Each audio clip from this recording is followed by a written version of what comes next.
আসসালামু আলাইকুম প্রিয় দর্শক, আজকের পর্বে আপনাদের সাথে শেয়ার করছি শুকনো খোলায় তেলে দুর্দান্ত স্বাদের একটি ভর্তা তৈরির রেসিপি। এভাবে ভর্তা তৈরি করে খেয়ে দেখতে পারেন, এর স্বাদ পুরো সারা জীবন মুখে লেগে থাকবে।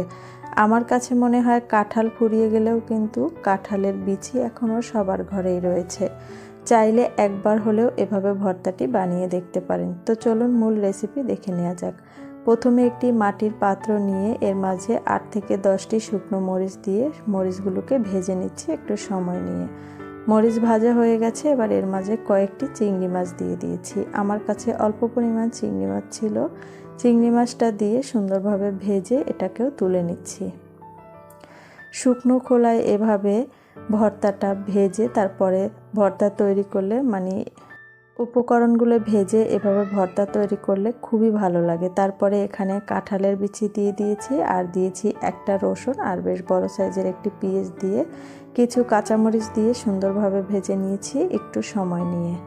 ভাজতে ভাজতে যখন এই খোসাগুলো এভাবে একটু কালচে রঙের হয়ে আসবে, পর্যায়ে আমি চুলা অফ করে দিয়েছি। আর শুকনো মরিচগুলো এই যে তাওয়ার মাঝে দিয়ে দিয়েছি, এতে করে মরিচগুলো অনেকটা মচমচা থাকবে।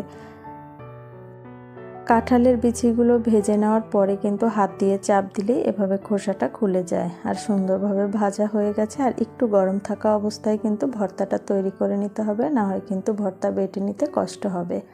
তারপরে আমি এখানে সবগুলো ভেজে রাখা উপকরণ নিয়েছিলাম কাঁচা পেঁয়াজ আর নিয়েছি ধনেপাতা।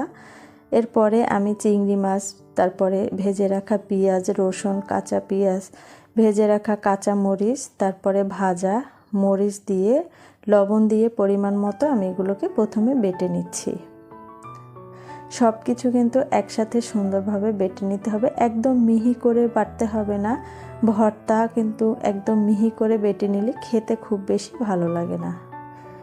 দেখতেই পাচ্ছেন প্রথমে একটু বেটে নিয়েছি, এখন আমি আবারও ভালোভাবে বেটে নিচ্ছি।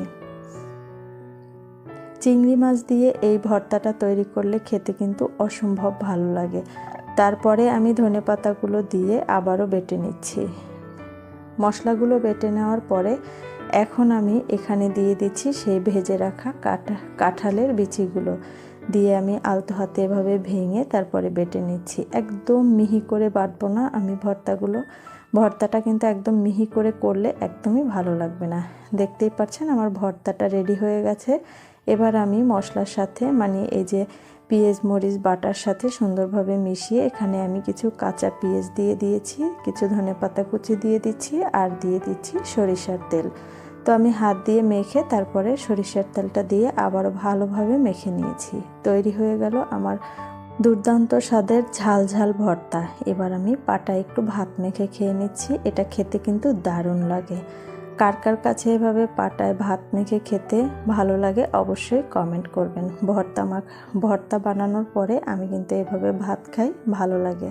তো দেখুন আমার ভর্তাটা রেডি হয়ে গেছে। আর এরকমের ভর্তা হলে 1 প্লেট ভাত কিন্তু অনায়াসেই খেয়ে নেওয়া যায়। যারা ঝাল খেতে পছন্দ করেন তারা কিন্তু একবার হলেও ট্রাই করে দেখতে পারেন।